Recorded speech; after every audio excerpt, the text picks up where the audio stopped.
Long, long ago, a sultan whose name was Shahryar ruled over a large kingdom. His queen was a good storyteller.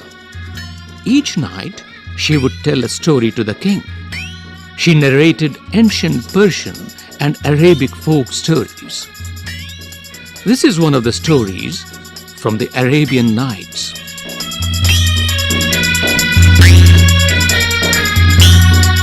This is the story about a man who cannot stop talking.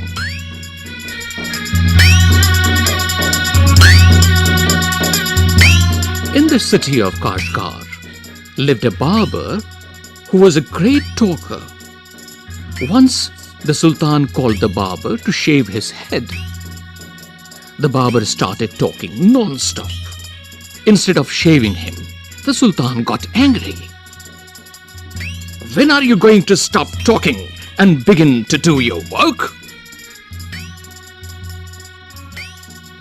The barber replied, You do me an injury by calling me a chatterer. For everyone says I am very quiet. I have 6 brothers, whom you might call chatterers. Their names are Bugbon, Bugburia, Bugbuk, Al-Kuz, Al-Nashi, and Shakabak. One is humpbacked, one is toothless, one is half-blind, one is quite blind, one is deaf, and the other has a defect in his speech, and they are all great talkers. But I am the youngest of my family, and I am very quiet and sparing with words. "Give him 3 pieces of gold," the Sultan cried, losing all his patience, "and send him away. I'll not be shaved today." "My master," cried the barber, "it was not I who came to seek you. It was you who ordered me to come. So I will not quit your house till I have shaved you." He then began narrating another story, which lasted half an hour. "Stop making your fine speeches and let me go quickly. I have an affair of the greatest importance. I have to go out at noon," said the Sultan. When he saw that the Sultan was really angry with him, the barber said, "Oh, master, do not be angry. I'll begin to shave you." Saying this, he washed the Sultan's head and began to shave. But he had not touched him even 4 times with the razor when he stopped and said, "My master, you are acting hastily in this matter." "Go on shaving me. Speak no more," ordered the Sultan. "Be patient," said the barber. "Perhaps you have not considered well what you were going to do.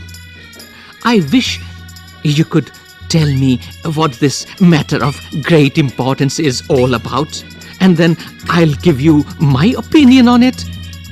"Finish shaving at once," the Sultan exclaimed.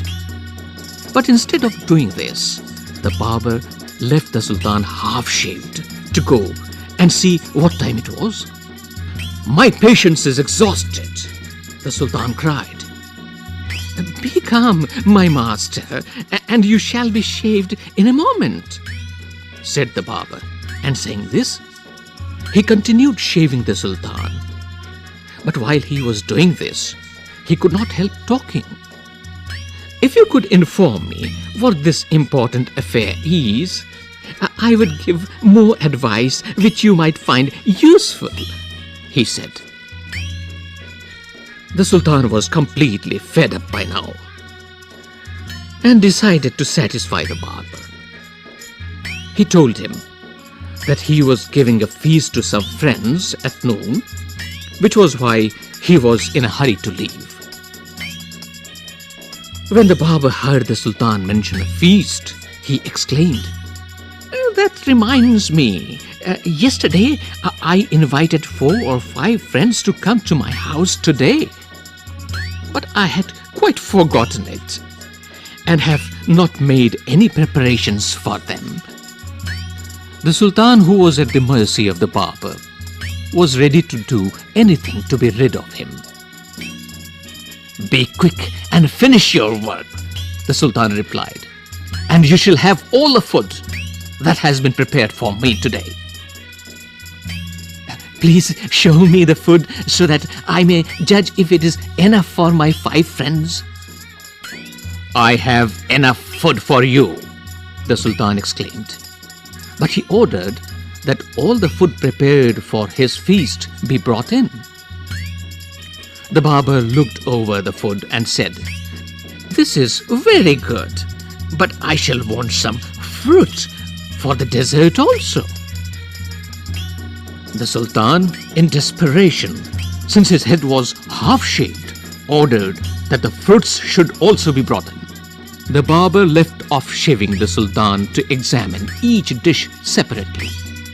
This took up half an hour. The Sultan stamped his feet impatiently, but the barber did not hurry. At length, however, he again took up the razor, but after a few minutes of work, stopped suddenly and cried, I never knew that you were so generous."